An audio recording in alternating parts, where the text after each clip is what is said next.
I love Satsang so much. Welcome to Satsang.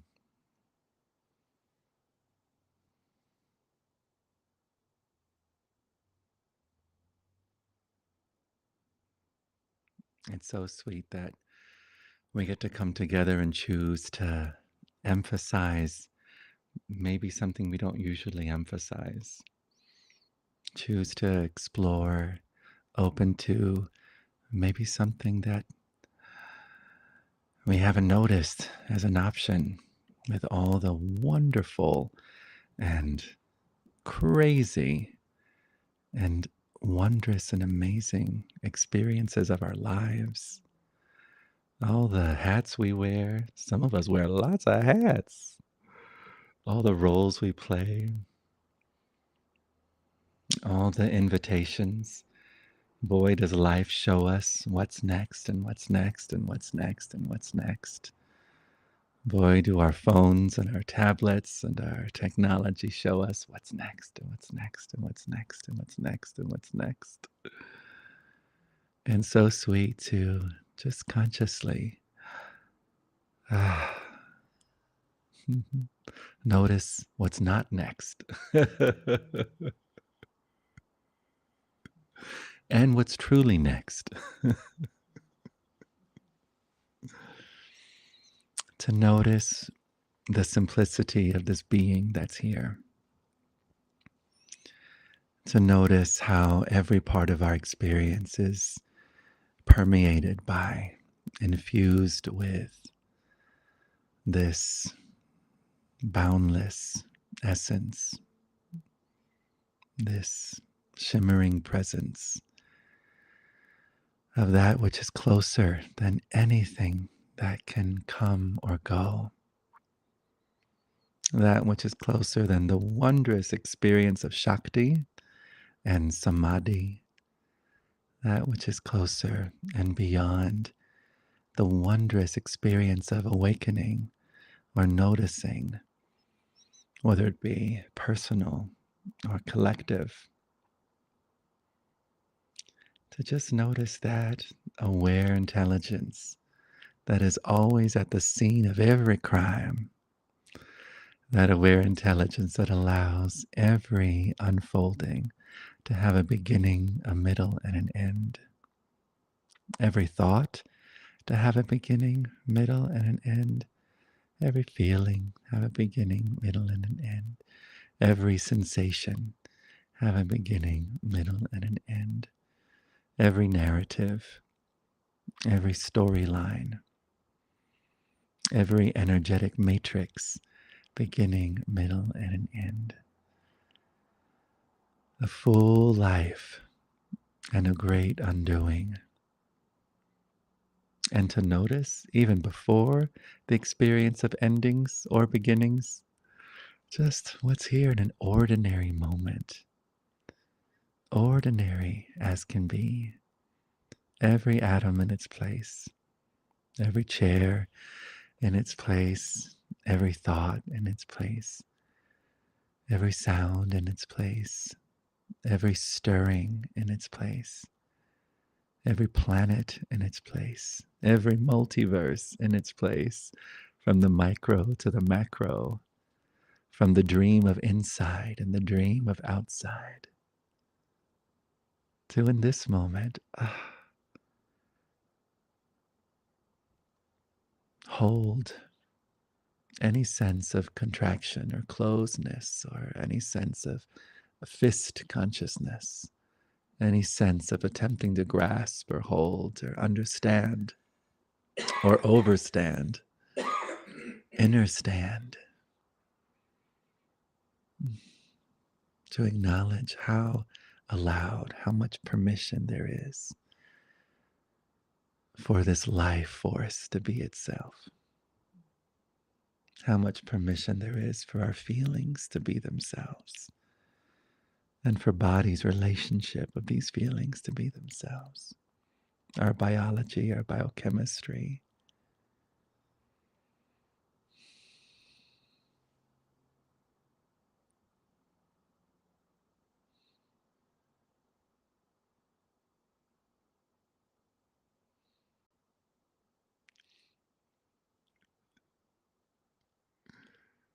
So sweet, this moment.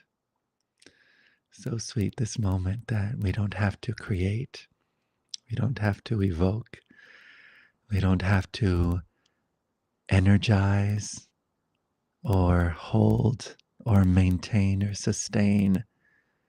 No spiritual Jimmy rigging needed. No cosmic duct tape needed. Nothing to hold, nothing to pin, nothing to staple. And yet every appliance from every Office Depot across the country is welcome. And now, free, the moment free, you free, you that holds every dream of a you that holds every sense of time, every sense of body, every sense of place, every sense of ingredients, from the most sublimely complicated to the most elemental. So free, so present, so bright. Innocently in the dream of things, appropriately, adventurously, we imagine that we're someone that has stuff to do before we can be bright, before we can be free, before we can be naked, undressed, radiantly so. And the invitation in this context of us coming together is the exploration of the option. Maybe not. Maybe nothing need change. Maybe nothing need be acquired, accumulated, and maybe nothing need be let go of. Maybe nothing need be finished or undone. For this freedom to be as it is, this peace to be as it is, this harmony to be as it is.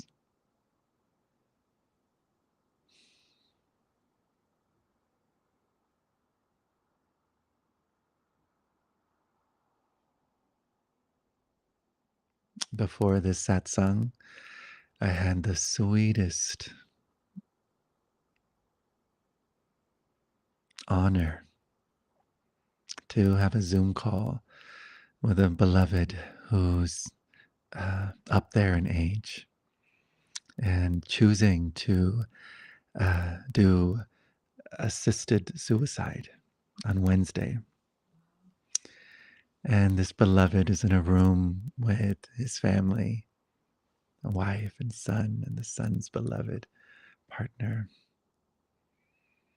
And just the innocence and the sweetness and the clarity in his decision, with no regrets, that he repeated over and over, no regrets. Got information from his doctors, got information, and recognized, oh, this is a kind and loving option right now for myself and everyone involved. And it was really sweet to hear him speak of body as a lump.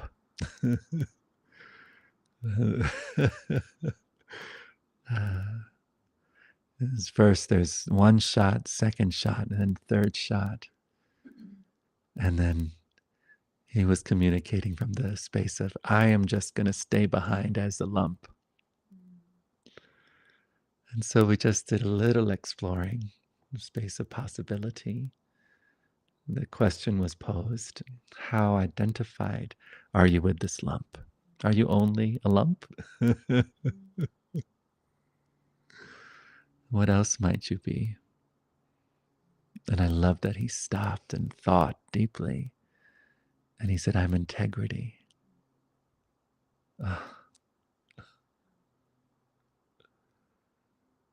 And then commenced to speak so beautifully of his beloved son. Couldn't have had a better son. Couldn't have wished for a better son, and his beloved wife, Mountain of Humanity, he called her. Mountain of Humanity. And then I read the poem, Human Beautiful. And there's a line in that poem. I honored that poem came through, and beloveds hear certain things in the poem, and usually it's always the same. He heard something in that poem that I'd never heard someone hear, and he really felt it deeply. And it's a line in the poem where I say, "There's no horizon in your eyes." And he said, "No horizon in your eyes. No horizon." And for him, in that moment, that particular combination of syllables and symbols and words and unlocked something in his spirit. No horizon. And the whole room felt it when he spoke those words back. The whole space felt it.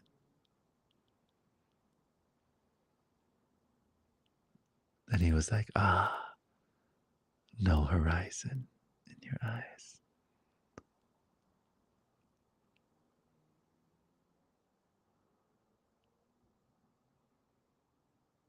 And we said our thank yous and shared our gratitude for the moment. And I got to stop the recording on Zoom. The son wanted it recorded, so that was really sweet for them to have a recording of that. And then he said, "This might be the first and last time I ever meet you.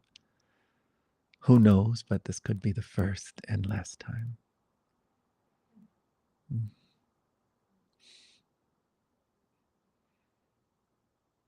So beautiful, this honesty that speaks to itself. This heart that's here. This heart that has never been squeezed into a chest cavity or a body.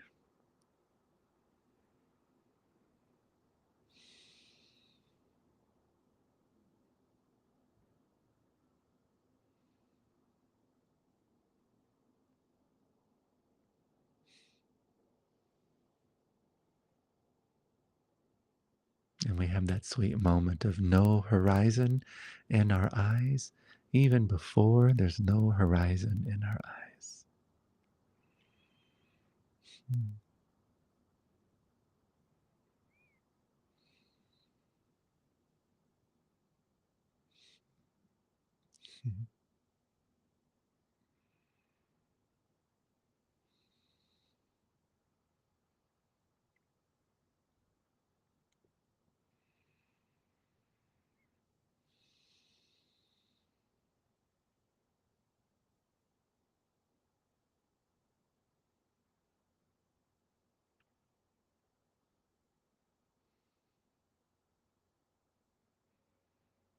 Before I continue, is there a particular theme or something that anyone would like to explore regarding this simplicity of this invitation and this option of living as no thingness, even in the full experience of life and loved ones and emails and schedules and dreams and longing and plantain chips?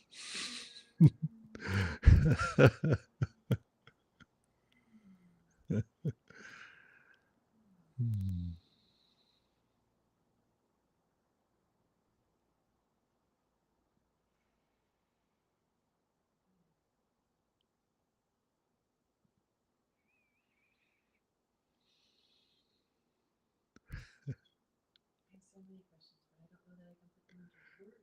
That's so fun. Right. I know.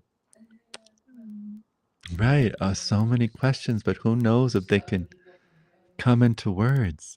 Who knows if there's even Yeah, I just said I have so many questions, but I don't know if they can be put into put into words. words. I so hear that. Um, And I had an experience this morning in Yeah. yoga. Nice. Union. Exactly. Of the Mm, just the I am enough, the that of I everything. am enough. And then Yeah. the how quickly it is to go back and forget. Right. And I believe that's what you're saying is we're on this dance, right, between the experience of Uh-huh. beyond the horizon, no horizon of Right. and then we come into the dance of the day to day. Right. And I think because I did a restorative class, which I Uh-huh. haven't done in years because I haven't had time. Okay. I've been doing a lot of things, Right. you know. And I was sitting after. I was like, how could I forget Ah, that I actually need to do that restorative work? yeah. That's such an important piece. I was like, of Right. course I know it. How Right. quickly I become a forgetting machine. Right. How did I get to be this forgetting machine over and over again? Like the aha, and then I forget, forget, It's so forget. good. So that was Yeah. I don't know if there's a question in there. Well, I have a question for you. Yeah. So, in that wonderful, I love how confident you are in your recognition of the aha and then the forget and then the aha and then the forget. And how are you so confident in sharing that? Is there something that's aware of the aha and the forget and the aha and the forget? Ooh, that's good. Yeah.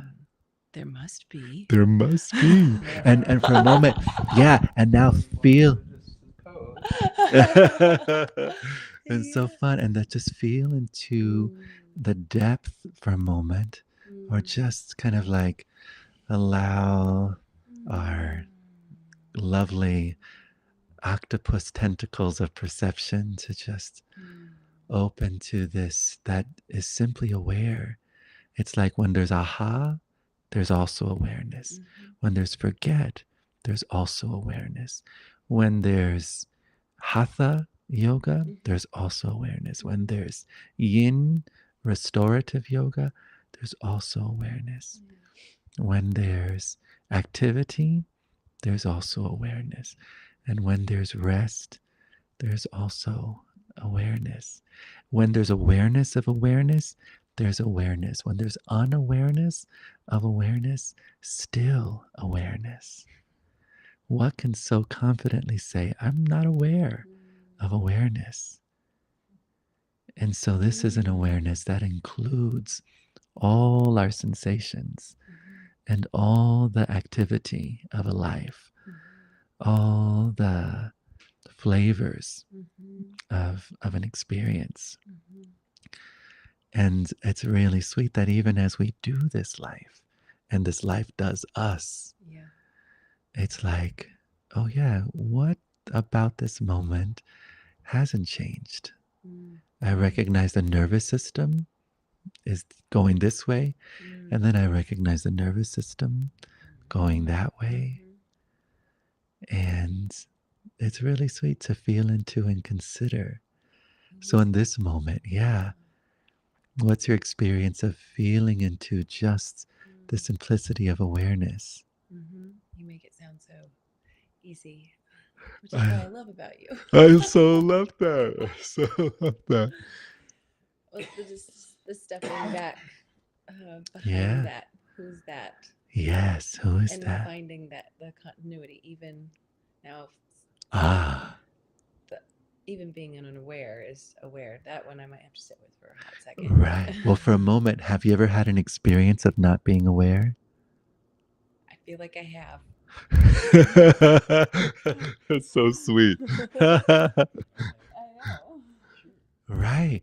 And now, so, and notice, like, I feel like I have. And so it's like, due to the power of the simplicity of awareness, we get to notice our sensory perception that give us the clues of not being aware. Mm-hmm. Like we move into the actions maybe we've done when we weren't aware, or the things we've said when we weren't aware, or the things we did not say when we weren't aware, Mm-hmm. or just get mustard on our knee when we weren't aware. I mean, from Right. Yeah. Yeah. and and then noticing, is there awareness there? Even if we're not aware, usually because we're so innocently identified with our minds as who we are, Yes. and we think our minds are our spirits, we think our minds are our souls, Right. we think our minds are consciousness innocently. Mm-hmm. It's so persistent and so, uh, steps in front of every line. Hey, Mm-hmm. it's Mm-hmm. so innocent, so adorable. So because we think our minds are consciousness, we also tend to think that our feelings are consciousness. Mm. So if we're not feeling love, Mm. or not feeling peace, or not Mm. feeling oneness with all that is, there's also a sense of we're not aware. Mm. We have these ideas of what awareness feels like. Mm. We have these ideas of what awareness sounds like, Mm. not recognizing that it's all of it. Awareness sounds just like this. Mm. Awareness feels just like this. Mm. And this too, and this too. Mm-hmm. Awareness welcomes every sense of awareness, every thought, every sensation. And so from that space, it's like, oh yeah, I wasn't aware. Even when I'm like on autopilot and forgot to eat and grumpy and snapping at people and all those, that's another experience of actually me being aware. But my mind thinks it's not because I'm not in the peace and love field. Maybe, maybe. It's really interesting. It's like in those moments that we're not aware, what are some of our wishes? Mm. Or what are some of our desires when we're not aware? To feel better. To feel better, right? I want to feel better. Oh, I wish I can be more relaxed. Why does my nervous system feel like snap, crackle, pop? Yeah. Why, what are the things that I need to do in order to feel better? And this is all so appropriate. I need to take a bath, or there's nothing I can do, Mm-hmm. and there's no resources of support, and all this stuff has to happen before I can feel better, but I can't access any of it. I can't access any of it. And it's innocently, the mind just goes on loving its favorite position. The mind's favorite position is to overlook the fundamental well-being of who we are. The mind's favorite position is to imagine that something different has to happen in order to be okay. And then put all kinds of obstacles in the way as to if that something different can happen or not happen. Or the mind loves for that thing we thought was going to happen and then no longer deliver the goods. The mind's like, yay, Mm. you thought this was going to bring you peace. Mm. And maybe it did at one point, but not anymore. It's so interesting. What would you like to share? What is the distinction here Yeah. between satisfaction and fulfillment? Satisfaction. Yeah, and the mind fulfillment. always wants satisfaction, more better, more this, that, just be satisfied. But there is no satisfaction to that.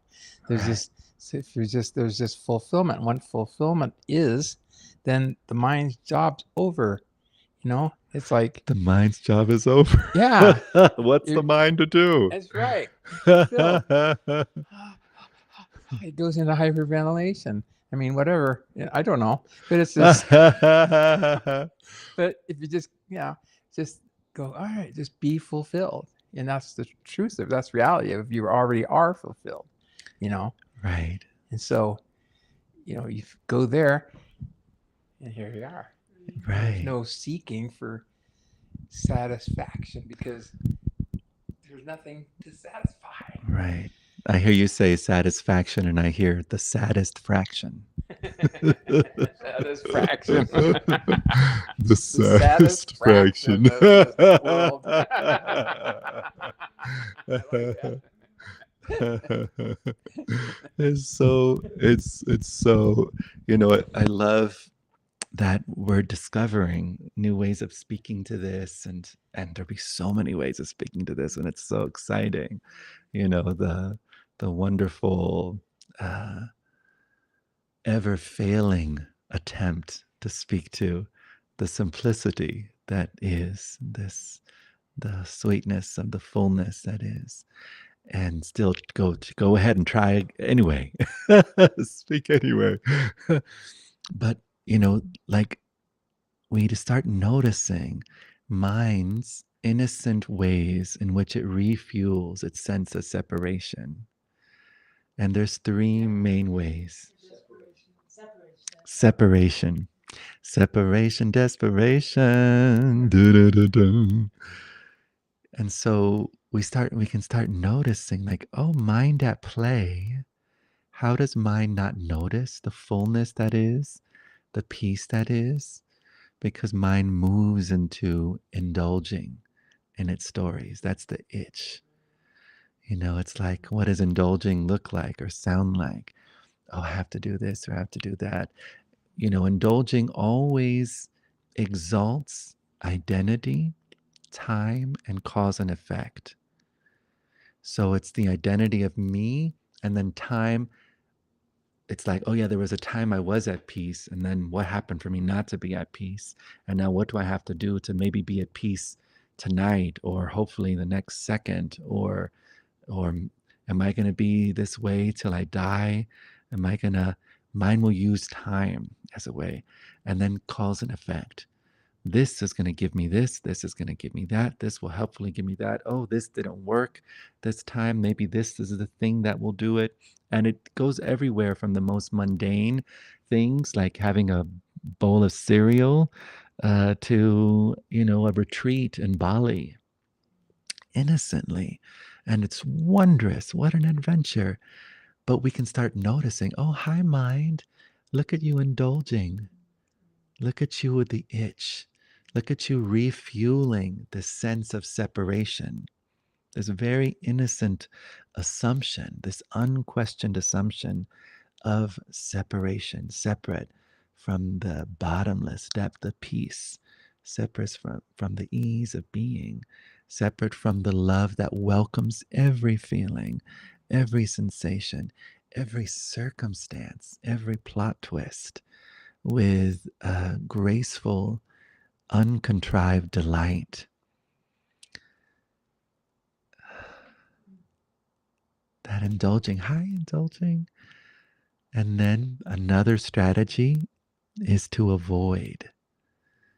And that's where we have a feeling come up. Let's say there's a sense of dread or a sense of panic or a sense of fear or just a little pee in the mattress of the princess.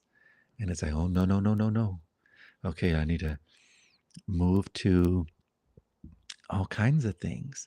Again, whether it be food or retreat in Bali or uh, meditation, nothing wrong with any of that. All of these strategies of separation have served their purpose in the evolution of our species. It's like they each have their gifts with them. They're not bad. They're not wrong. They have their strange medicine, right? But when we've reached a point in our evolution where we notice that, oh yeah, that's just not delivering the goods anymore, that indulging or that avoiding. And then what's popular in our spiritual subcultures, replacing. Replace a negative with a positive. I'm going to replace this with this, these innocent strategies. What again are we imagining ourselves to be? Someone going somewhere. A delight, an adventure. Nothing wrong with it. What would you like to share? It's hard for me to format this question, so be patient. Be patient as I try to explain what I'm grappling with. But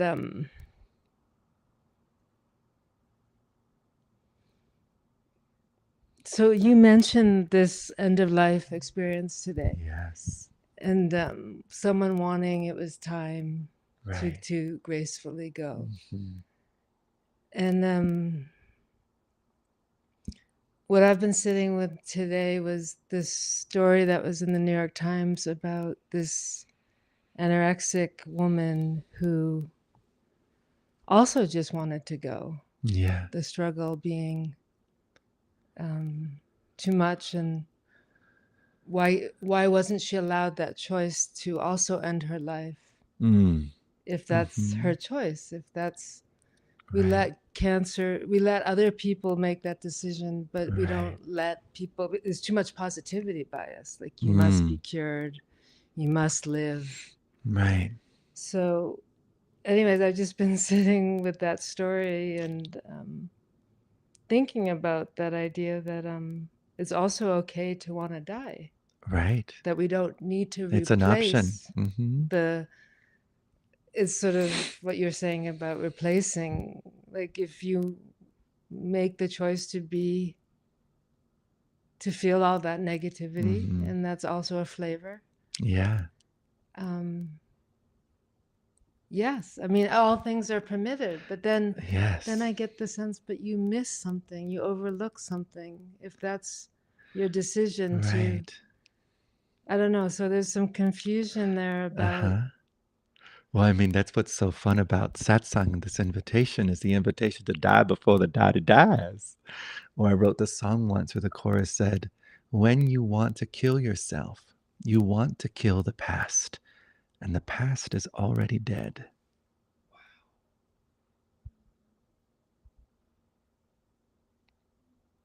So who's to say in a live stream, in the dream of a life, when you're bitten by the liberation bug, when you're bitten by the satsang bug, when you're bitten by the love bug, the infinite love bug, of dying before the body dies, of noticing what's really here, discovering other options available.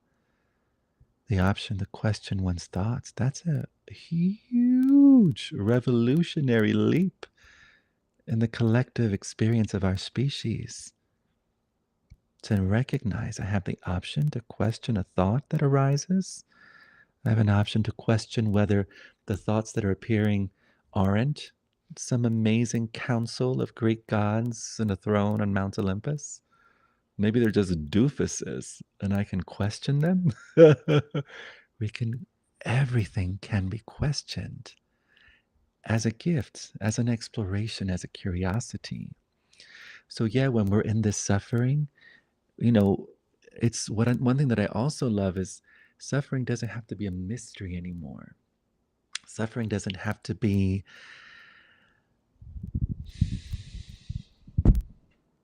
regarded as some kind of uncontrollable weather that is sometimes here, sometimes not here.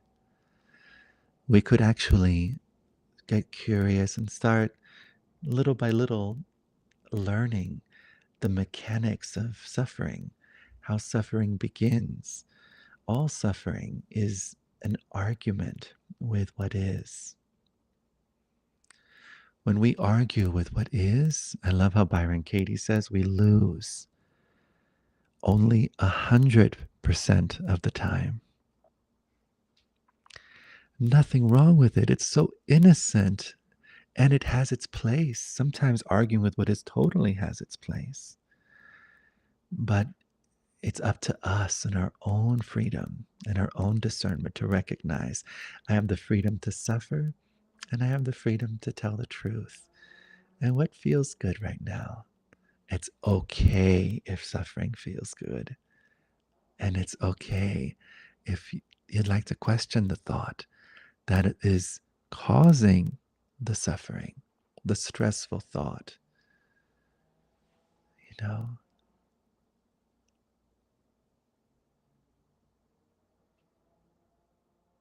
Because it is totally possible, even in the most bleak and torturous and disastrous of phenomena of circumstances that one recognize the freedom of who they are. Many instances throughout history of beloveds in certain prisons or certain concentration camps. Many accounts, even in the most, where someone questioned or noticed, either by some grace or by some fluke of curiosity. That which is free is always free.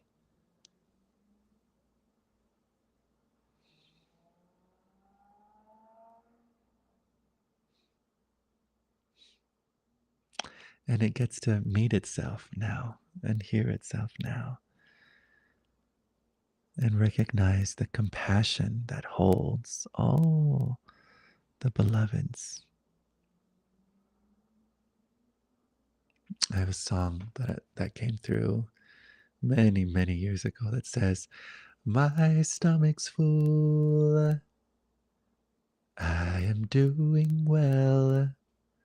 These eyes can recognize the heaven in the darkest hell. How could I complain? I'm a grateful soul. Still every now and then the sadness makes its presence unknown.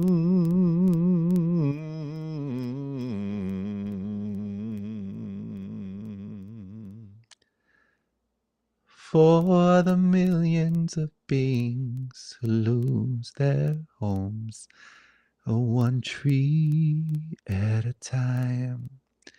For the unnecessary suffering of all humankind. For the innocent, the ignorant, their willingness to survive. For the love who has not found itself, today I sit and cry. For the love who has not found itself, today I sit and cry.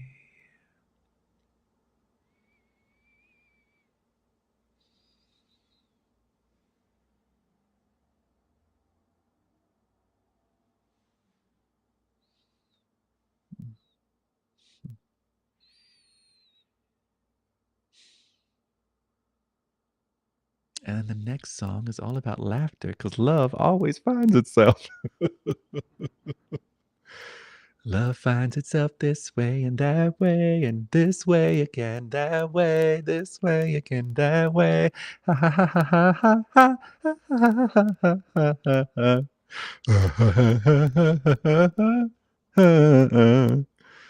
Love cannot help. It's inevitable that this moment find itself again and again.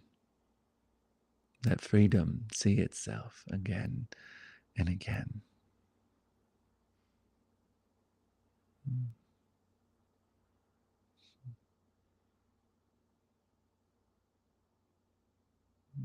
Was that helpful to your exploration?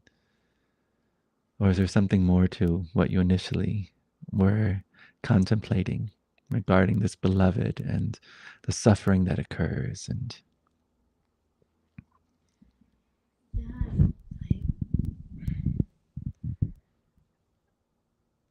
a part of me wishes I could say to her, who are you without the story? And a part of me wants to honor that Right. that's where she is in that Right. story. Right. So I don't how to be that everything's allowed to die, to live, Yeah. and also to see through, to question the story of the suffering. Right. So Yeah. I don't know. Well, I don't know is a good place. It's a good place. That's why I love the word available. In our willingness to be in our business, you know, it's so innocent to feel into the business of others, to feel into what we imagine is best for someone. Oh, it's best for the beloved to stay alive. Oh, it's best for the beloved to wake up or to, you know, realize something. And such good intentions and such, but it's up to us to really feel into, are we moving into outside of our business? You know, depending on the weight of our inquiry and exploration. Uh, and then we can come back home. What's my business right now? I don't have to know what's best for anyone right now. And I can't know what's best for anyone right now. Of course, there's many ideas of what's best, but in this moment, to come back home to and really be with the chair and the floor and the breath.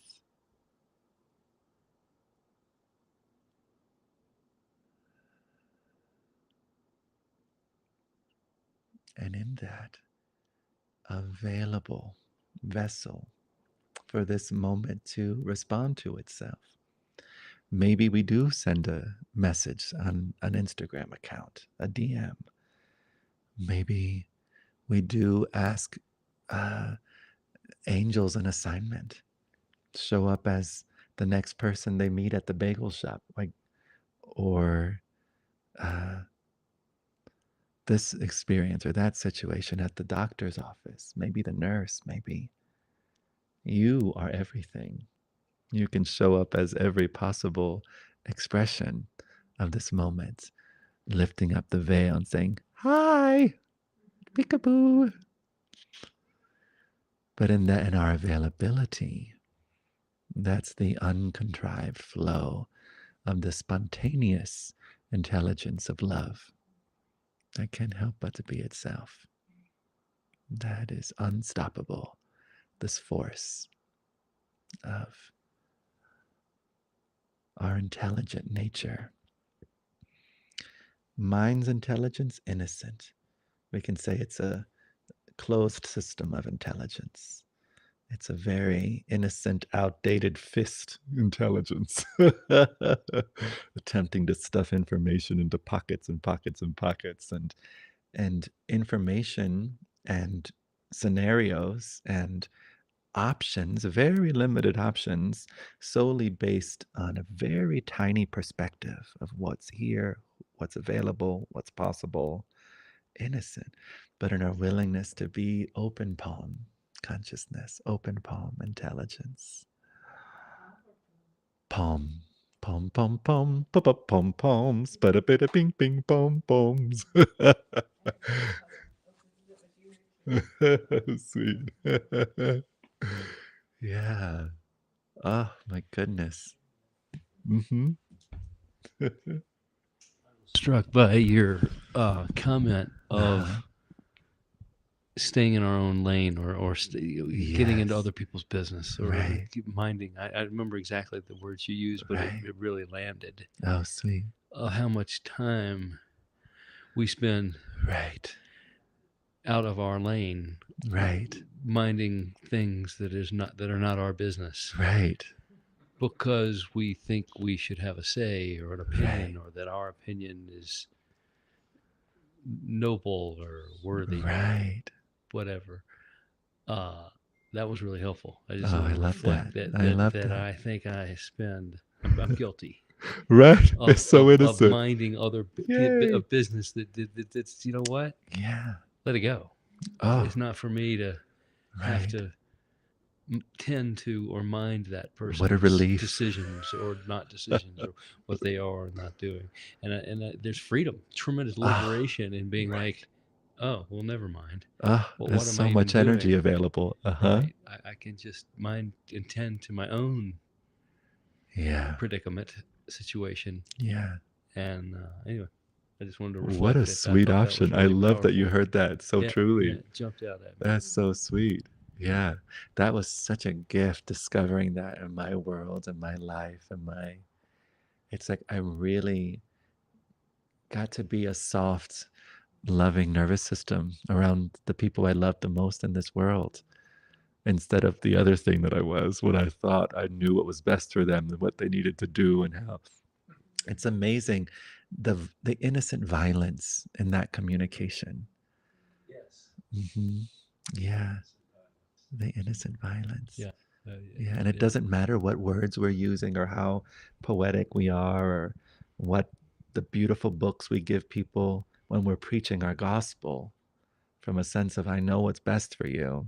Oh goodness, the other conversation, that innocent violence. But to consider for a moment, wow.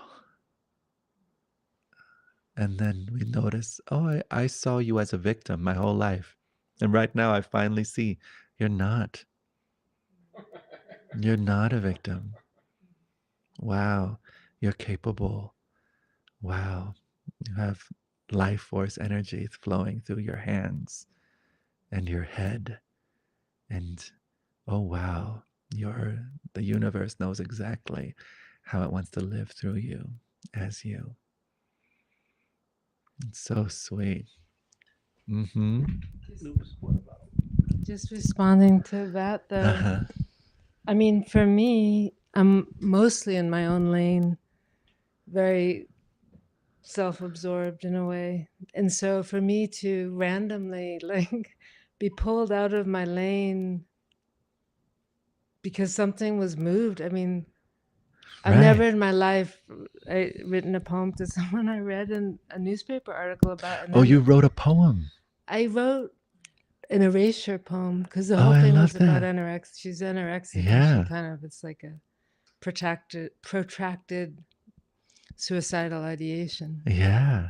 But I just, something about the story and the sort of questions it asked invoked a response in me. And it's, Right. and I what I did was I created a poem out of the article just by crossing an erasure poem. Wow. You know? Yeah. But it felt not that I knew anything about this woman. It felt like I just wanted to witness her in her Oh, own story. And so, that's yeah. and I just finished it today and I sent it. There's the therapist was quoted. He's in Denver, and I'm like, I want her to know that she matters. Oh, I love that so much. But I'm not defending that. I'm just saying that sometimes I think we need to get out of our lane and sometimes we need to stay in it, like both. Right? Well, this is what I mean by the Yeah. intelligence. Yeah. When because you are in your lane, you were available to speak from your wisdom. You were informed by wisdom. You weren't informed by fear or by that innocent violence. That's what I call the cobra of clarity. I would reflect that she was a muse.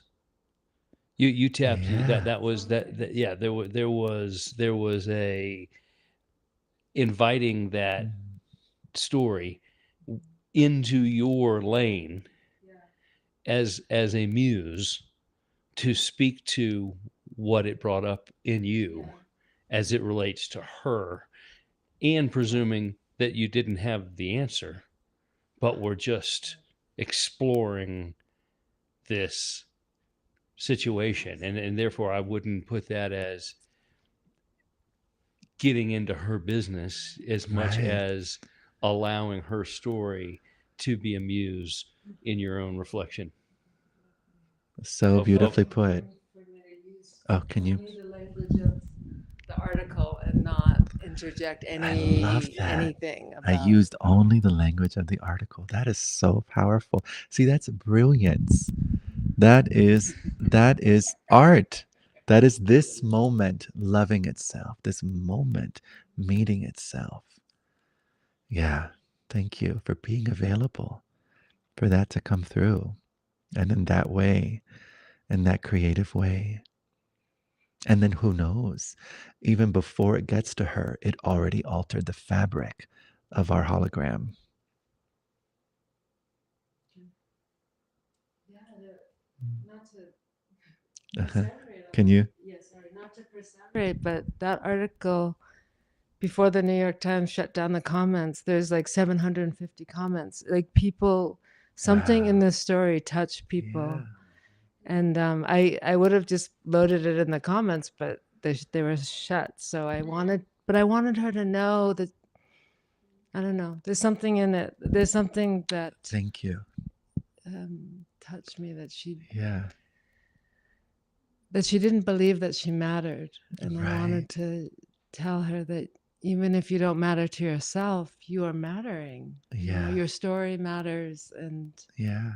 anyways, not to get all emotional or romantic, but it's strange how we are connected and how also we have to be in our business too. Isn't that amazing? Yeah. We love each other so much. And then that's really interesting because we really get to stop and notice. You know, there's wisdom in pausing and feeling into discerning from what space we're coming to when we're meeting beloveds. And sometimes not. You know, it's like this life, everything serves. Even our ignorance serves. Everything happens for us, not to us. And if we'd like to get a little curious about being even more available for the wisdom we are to come through, then it's sweet. We can explore that. Uh, which is I love that we have those options. You know, a lot of times in the past we didn't realize we had these options or recognize we had these options. And so much in the ways that we've met each other have been such violence and abuse and redistribution of the unmet trauma we share. Mhm.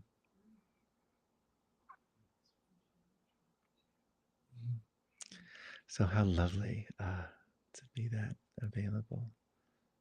Yeah, I'm excited. The possibility of her reading this, and who knows where it touches, how it touches, even the therapist, even the person that wrote the article. You know, so beautiful. Yeah, that's what I love about this invitation. You know, sometimes people can confuse it with being no one and nothing and not having any emotions and not having any, when the actual invitation is to completely be here. You know, before I realized I was nothing, after I realized I was no thing, I've never been more human. I've never been more son. I've never been more brother. I've never been more uncle. I've never been more friend. I've never been more artist. I've never been more lover. I've never been more here, present. That's the irony of this discovery, is that you're absolutely available as your authentic soul print. Soul print. Mhm.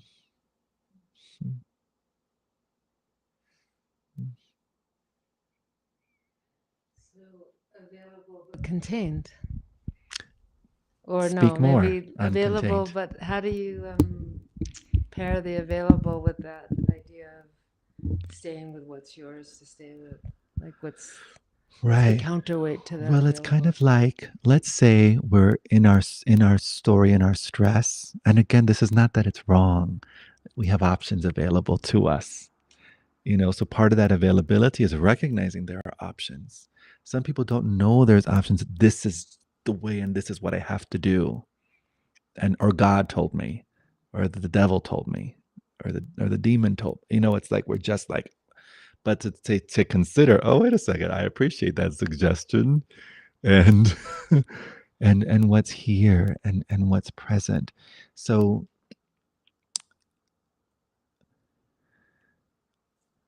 let's say we're believing all these stressful thoughts about what has to happen, what should happen, what's best for someone. You know, it's like, how do we react when we believe those thoughts?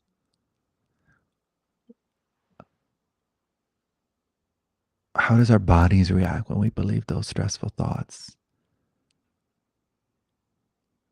You know, we haven't discovered yet, like really taken in, that it's possible to live life and to recognize that there's two ways to do anything.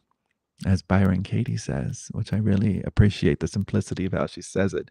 We can do something in stress and we can do something in fear. The same exact thing. No, not fear. No, stress and peace.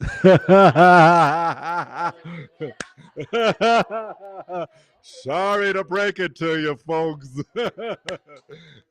I'll take door number 3. Yeah, she did not say that. Let me requote Miss BK. Okay. Either in stress or in peace. And when we know the option of coming back, it's like it's peace and compassion and love and honoring one's path and peace and compassion and love and recognizing how free and empowered the beloved is, and peace and love and compassion and delight and wonder. It's like all of that is available. So when you're available, all of those qualities are also available. They're always available. But we don't. Sorry? Make that your lane. Yeah, so sweet to notice what lane you're in. As consciousness, as freedom. Yeah. Oh, yeah. That's a big ass lane. Imagine you don't even need a turning signal. Yeah, I like this lane analogy because I grew up and I grew out of the country and learned to drive on country roads, right? It's all about navigating and staying on the road and stuff. And there, it's not run off the road. And then I drive down to the city. Now there's 5 lanes, all full of cars. Okay. Oh my God, it's a freak out city. And I realized, oh yeah, okay, stay in your lane. Just make sure you stay in your lane and just trust that everybody wants to do the same thing. And I was like, okay, and then you'll be fine. So sweet. Yay. I love that, them country roads. There's an entire spiritual practice. I love it. Between am I in fear or am I in peace?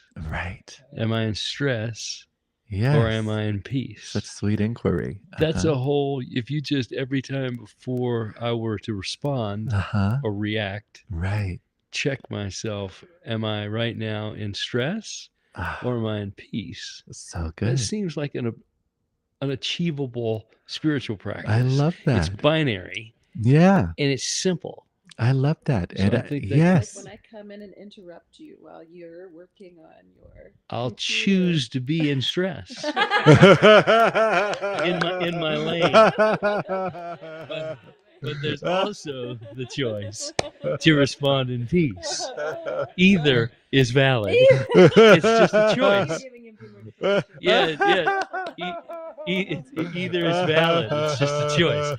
But for my cancer and my healing and my the benefit of my future, I think I'd like to start responding and reacting in peace. I love Wouldn't that that. be so much that would be so fun. more generative? Yes. So exciting. Yes. Yeah, right. Okay. And you get to feel into, before I even step into the room, which version's going to appear? Oh, how exciting. I can't wait to because see. you could meet whatever version appears in either peace or stress. Where's Where does it? Right, right. It's so fun.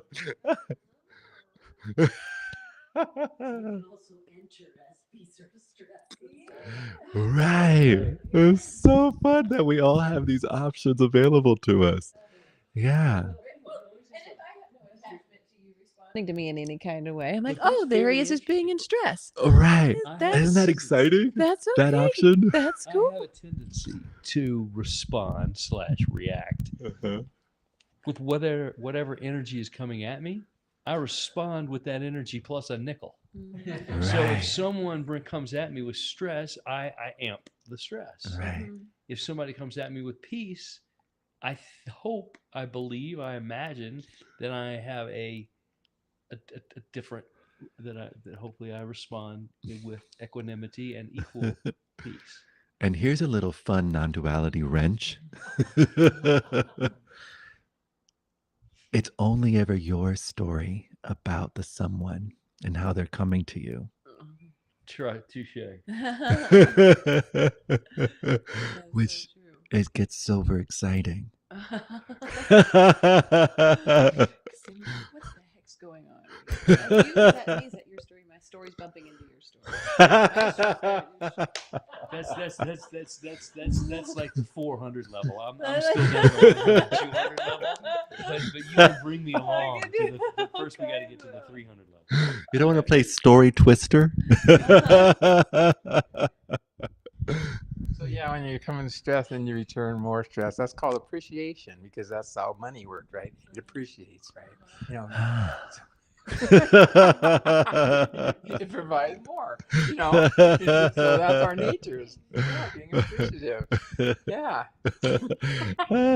It's so one thing that's so I love that. One thing that's so fun with this recognition is that we start getting curious and experimenting and exploring with like, okay, I realize and I've recognized and I've witnessed how the mind has responded to itself. Let me see and invite some curiosity of how spacious fulfillment responds to it, to the appearances. How does the spaciousness part of me, how does I call it plain ass cracker of awareness, plain ass cracker of awareness, meet this moment? I know and I've witnessed how mind meets mind. And when I say how mind meets circumstance, see, it's fascinating. I also Byron Katie keeps coming up. Hey, babe, so sweet. I love how she says we're either sitting, lying, or standing. Everything else is a story. We're either sitting, lying, or standing. Everything else is a story. Could you imagine for a moment feeling into your life, and instead of the overlay of our story about things and our interpretation about things, but just to extend for a moment the kindness of just watching the innocence of your soft animal body, just sitting, lying, standing, sitting, lying, standing, sitting, lying, standing, sitting, lying, standing, sitting, lying, standing.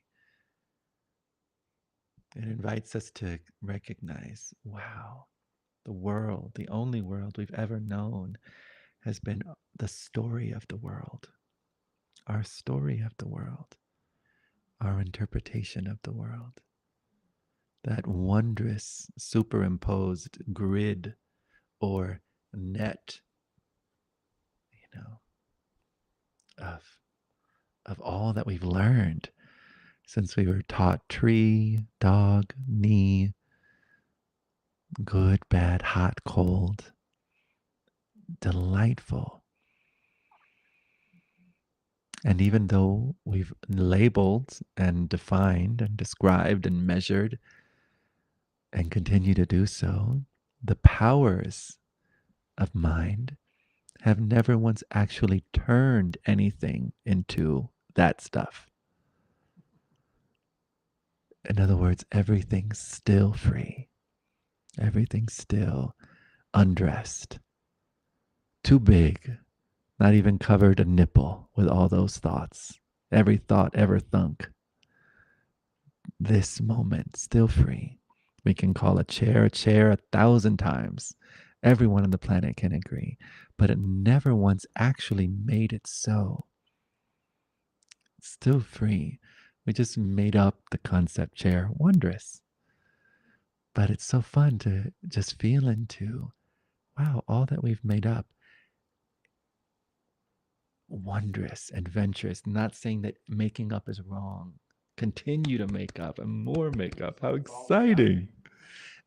But we can have a simultaneous recognition of closed intelligence, which is defining, describing, labeling, naming, and this interacts with that, and that interacts with this, and this means this, and that means that, and there's a past, and there's a future, and there's a wondrous, and there's a me, and there's a you, and there's a this, and there's a that, and there's a wondrous, wondrous, wondrous. And there's an alien, and there's a dimension, and there's a Merkaba, and there's a Melchizedek, and there's a Jesus, and there's wondrous. How exciting, how adventurous. But we can have a simultaneous knowing of that which has never been contained, that which is still free. Equal to all closed intelligence is open intelligence. And that's what we haven't really taken a moment to notice as a species, or emphasize, or recognize the value of, as we create these systems and institutions and cultures and education systems and governments and technologies and agriculture and all the arts, and all the art has always stepped with open intelligence. As we can see, art isn't limited to past. It use past, but only as medium for the freedom that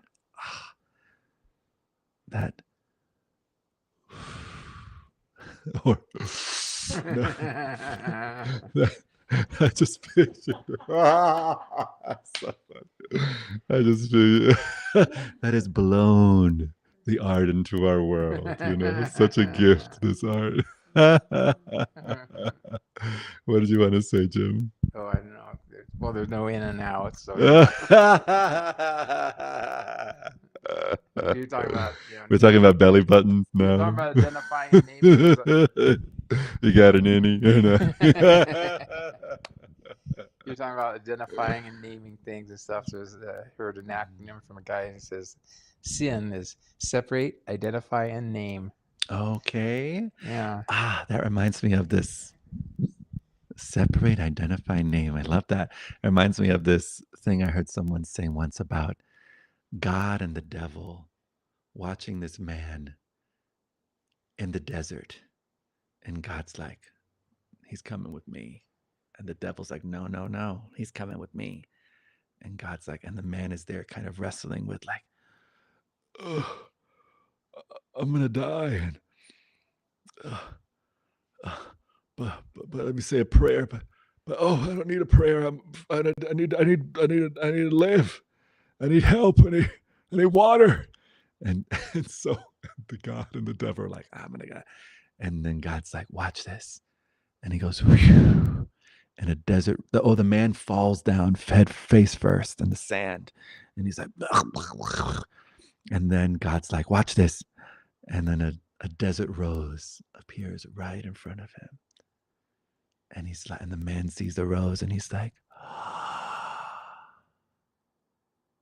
and God's like, yeah, he's coming with me. I gotta. And the devil's like, but wait. And then the man says, starts naming it, starts identifying with it, starts cursing it.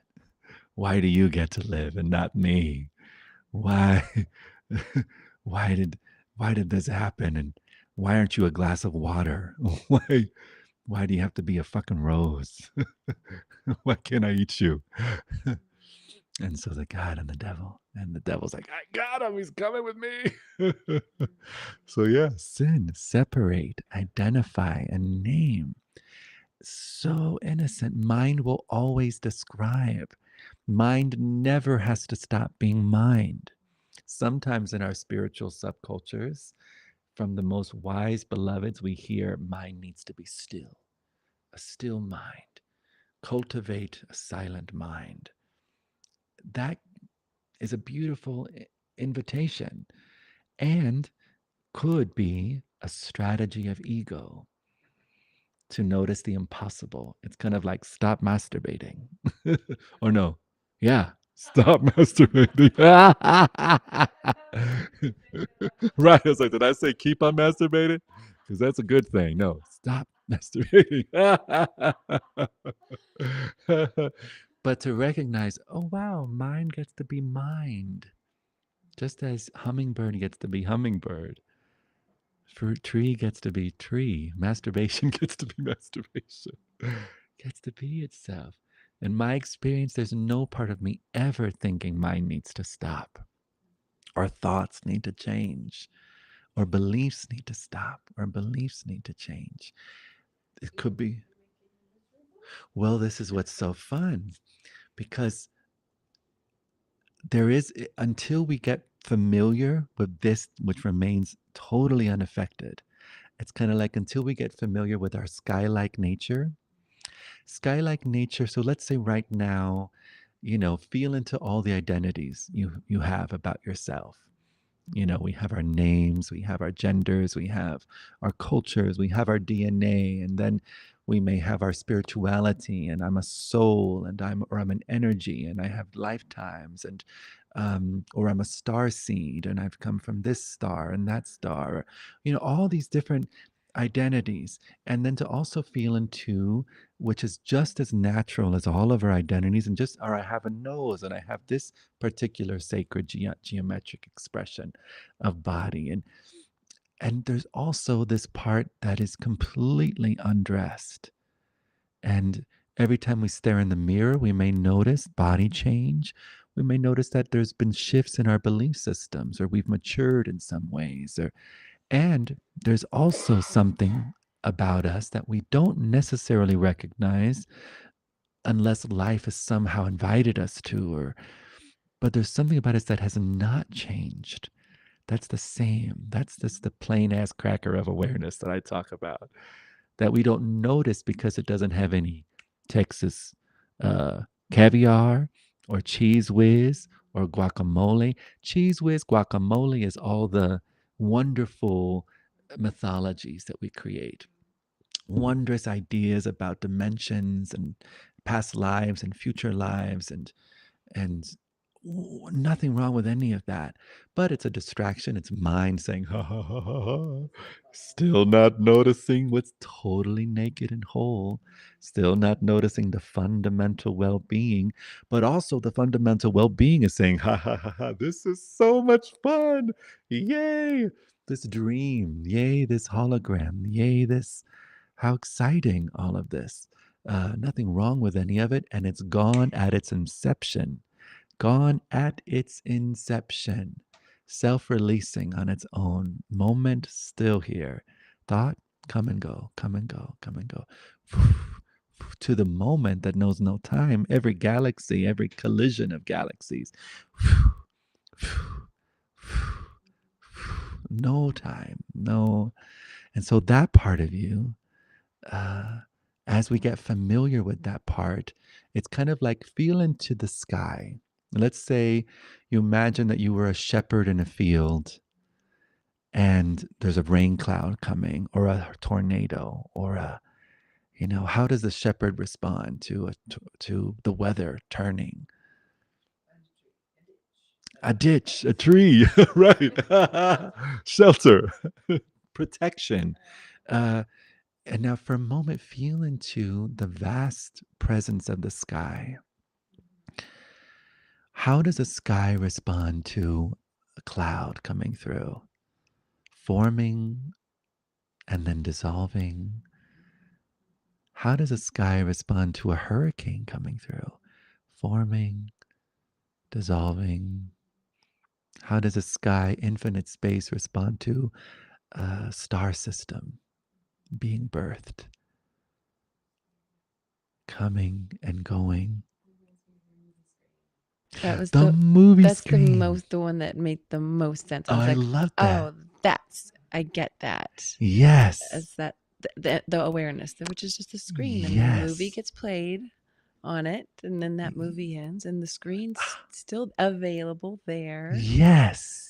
And then a sad song might get played on it, and that's fine with the screen too. It doesn't care. Right. And then that ends, and it's still available. That for me, I was like, oh, I love that. Yeah, that right. really That same resonated. kind of The analogy, screen. right? Absolutely the same. Sky, Yes. Doesn't care. Yes. Like horror movie, Godzilla, love film. Right. It's just the screen. And nothing ever stains the screen. Yeah, right. Like there's no blood left on it after the murder film. Right. Yeah. Right.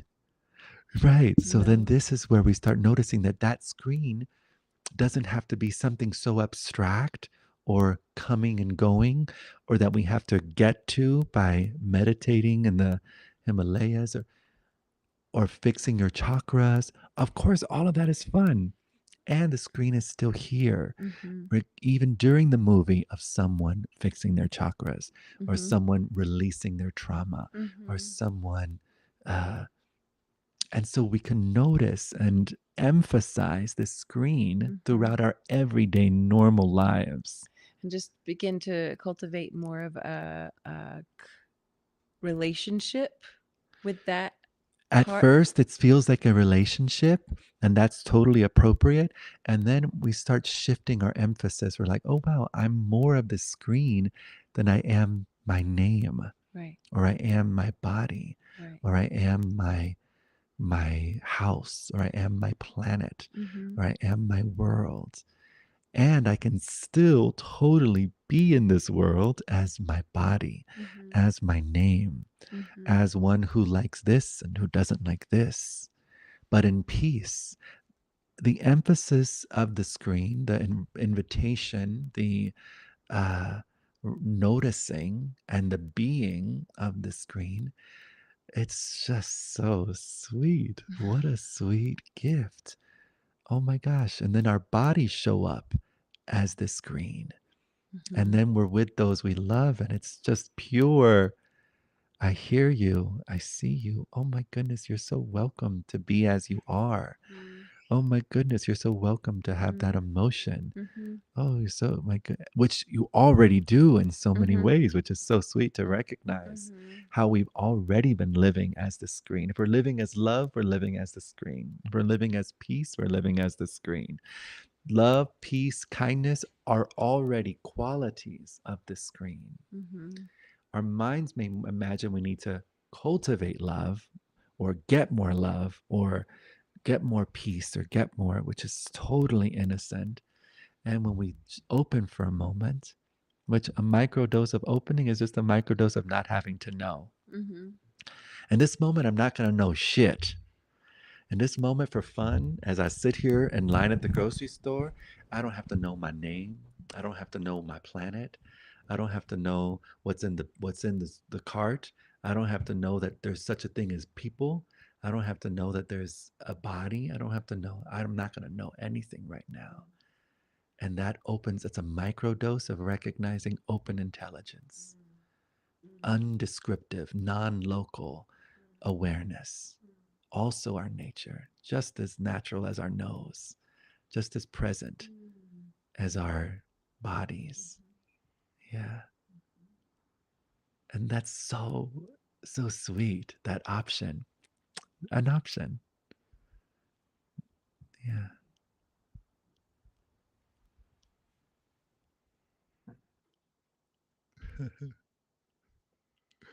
I love options. Options, options. I know. Just a minute ago, I was like, free will were the Ah, two words that came into my mind. And yeah. what's your talk about free will? Right. Free will to whom? I'm so happy. Will was in bondage for so long. And now that he's free, I'm so happy that Will gets to be free. Free Willy and free will.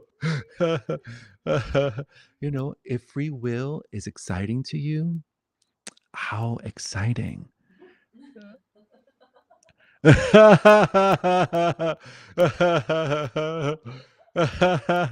And if you start getting suspicious around this free will, how exciting. I love in my experience that there's so much room and space and permission for the dream of free will. And I also love that there's this availability for this flow to appear. You know, uh, it's kind of like there's a lot of allegiance to uninvestigated assumptions when there's an overemphasis on free will. You have to assume. There's a lot of allegiance to uninvestigated assumptions and the overemphasis of a free will. So what needs to be assumed?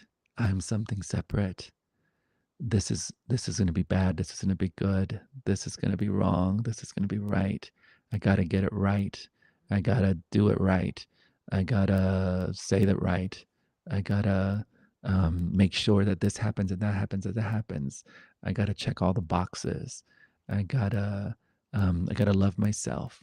I got to be in the right mind, or I'm not in the right mind. And now this is going to happen. And because I can't get it right, I'm just a fuck up. I'm just a mess up. I'm broken. I'm wrong. Shit. Why did I grow up in that household? Why did I have those parents? Why did I have that family? Why do I have this genetic makeup? Who the fuck gave me these cards? Who dealt me these cards? What if I healed all that? Would I be able to make better choices? Would I be able to have better freedom and more access to my will? And so it's like all these assumptions. There's this wondrous, with a moment to consider, wow, who would I be without my story? What's available? What, oh yeah, wow. What a force is present. What an aliveness is present.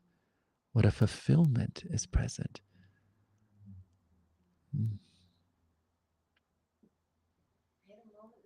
In my yoga class, Oh yeah, I love that. where I was trying to make my organs work better. Oh, so 'cause- sweet. right? It was so Yeah. cute of me. And I I love that. I was going for optimum efficiency as I Yeah. relaxed into my restorative pose, and I was visualizing all the kidneys and the spleen and all the things working. And then I was like, what the hell am I doing? Like, I just need to get out of the way, and then everything is perfect as it is, which is, I think, kind of what you keep preaching to us. Like, it's What a all like, gift. if I just could let go of the thought that I need to make it better or do something to improve the situation. I mean, like, Right. even in the name of really, like, Right. could be, say, like, spiritually enlightened practice. Right. It's Right. still feeding into that thought of separateness, like that, or I somehow have to manage this reality Right. with my mind. Right. And it's interesting because, and then you just feel it out from a space of curiosity. When I'm emphasizing this, what's the sensation? And what if for a moment I totally just relax into being just as I am and just allowed each organ to be just as it is, To be just each cell to be just as it is. Mm-hmm. And then also, so for example, there are moments where I notice I'll have the image and the thought of body.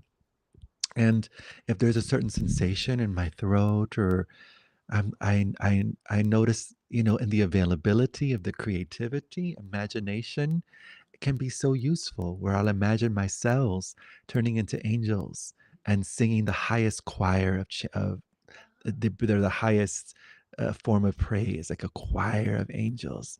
And like, oh, that's a sensation of angels singing praise right now. And, so it's so sweet that both and, right, Together in that can way. dance together. Yeah. Mm. Yeah. Yeah. It's so sweet. One of the other sweet things you mentioned with health in this discovery is recognizing a health that's not in the realm of opposites. Awareness is health. And from that space, oh my goodness, such permission. From that space, also, the permission of the spontaneity of the moment to be itself. We have the wondrous experience of the worlds that we've created through the consciousness that we've emphasized, and the health systems that we've created through the consciousness that we've emphasized. We can say we've emphasized the Newtonian perspective when it comes to our lives and our institutions, of separate things interacting with separate things, and a linear time, and it's a trend in perception that there seems to have been an agreement to. Nothing wrong with it, nothing right with it, has its place. But when we move into, let's say, the quantum realms of experience, or the relativity of things, or this openness. There is permission for spaciousness. There's permission for fluidity. There's permission for, I can't know if that's true. Oh, I hear that invitation, I hear that suggestion, I hear that diagnosis, and in this moment, can I absolutely know that it's true while still honoring the flow of things and the way of things? And it gets really sweet and exciting. It's like, oh, this is also an expression of life. This is also an expression of peace. Mm. And then we're so available to take care of, I call this body my man hamster. It's like my pet. So available to care for the pet and to consider the pet and to meet the innocence of this pet, you know.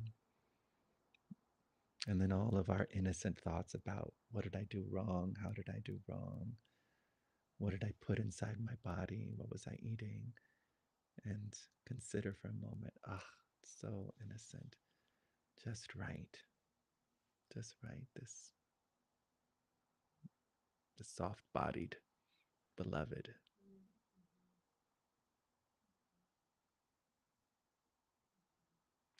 What time is it? 8:33. I think we're good. Anyone want to share anything else? Or to feel complete with our time together? Full, overflowing. I love that. I do too. I am so honored that I get to know each of you. And then I get to know you as your names and your signs, and then we get to be twins. And then I get to know your stories, and I loved reading your book. And I mean, I love that I get to know you. And I love that I get to also know you and meet you as that which is free, free, free, radiant, undressed. That, as Papaji says, I am that. You are that. It's such a joy. I love that I get to love you as the experience of body and separation and the dream of all of our particulars and the sound of our laughter. And I love that I get to love you as my own self. Never once any separation. Full on to the top of the volume, intimacy of being. No inside, outside. No this side of the screen, that side of the screen. Just as we are, just as the moment is. This one self here as itself.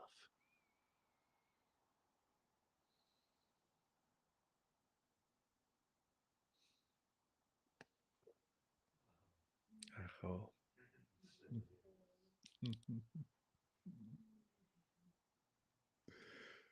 All right, buddy.